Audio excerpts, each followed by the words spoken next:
You just got a 401k through work and you're wondering how in the heck it works and what you should do. So in this video, we're gonna unpack the rules to the 401k, how it works, and the different options that they're most likely going to give you. To start, a 401k is a retirement account. So technically you cannot touch that money until 59 and a half years old. However, if you are ever to change jobs, you can take the money out of your 401k and put it into what's called an IRA, which is an individual retirement account. So if you change jobs, you get to take that money with you, and that account has a few different rules or intricacies within it. But for the sake of this video, we are gonna focus on the 401k. In 2025, you can put up to $23,500 into this account. Now, the 401k is going to give you two options. It's going to ask, do you want to put money in pre-tax or post-tax? How this works is pre-tax is going to take the money out before it takes out your taxes.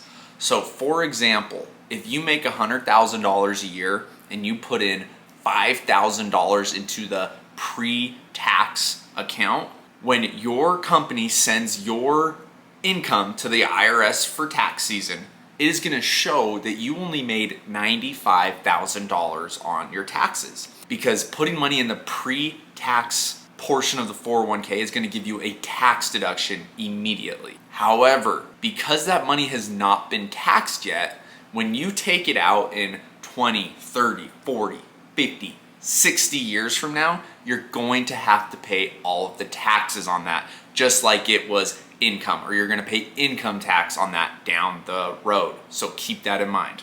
But this is a very strong and beneficial tool if you are in a higher tax bracket, if you are making good money and you want to lower your taxes today.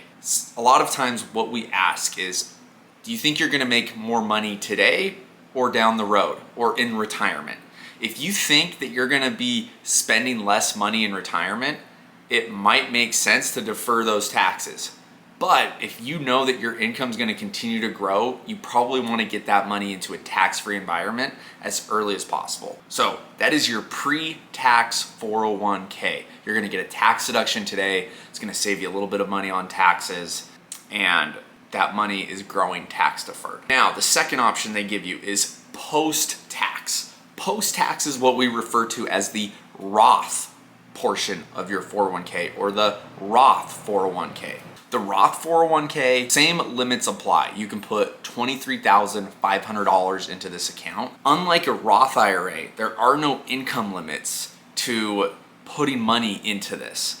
And so with a Roth IRA, if you make too much money, the IRS phases you out, or you have to do some complicated backdoor Roth strategies to get money into a Roth. But with a Roth 401k or a post-tax option, there are no limits, and it allows anyone, despite your income, to put money into a Roth. Now, the difference is when you put that money in, if you put $5,000 into your Roth 401k or into your post-tax 401k, with a Roth 401k, you do not get a tax deduction, because you are paying tax on that $5,000 today, but you never have to pay taxes on the growth down the road. That is the biggest difference between the two. Do you want to pay the tax today, or do you want to pay the tax tomorrow?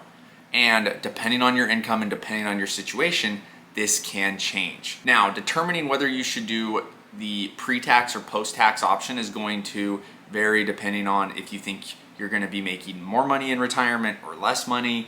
And it really varies on a case-by-case basis. But this is why it's so important to do financial planning, so you can plan and look ahead and know which one you should leverage today. Either way, you're gonna have to pay taxes. Just depends on what situation you think is gonna be more favorable, today or tomorrow. Now that you've selected if you wanna go pre-tax or post-tax, oftentimes it'll let you choose a percentage that you wanna put into that account. Most companies will offer a match. How the match works: if you decide, hey, I'm gonna put in 3%, and your company says, we will also put in 3% if you put in 3%. Where does their money go? If you're doing a Roth option or a post-tax option, your company's portion that they put in for you is gonna go into a pre-tax option. So it's not gonna go into the Roth. Also, if you choose the pre-tax option on your portion or on your contribution, that money, your money goes into the pre-tax, you're gonna pay tax on it down the road, but also same thing with your company's portion. That is going into the pre-tax bucket and all of it will get taxed. And so if you're doing the post-tax, you'll see two separate accounts. You'll see the pre-tax portion and the post-tax portion, but just know that's why. Your company is getting a tax deduction, so that's why that money has to get taxed. Just think of this very simple tax 101 is no matter what, the money's gonna get taxed somewhere. So if it has never been taxed before, eventually the IRS is gonna come for that money.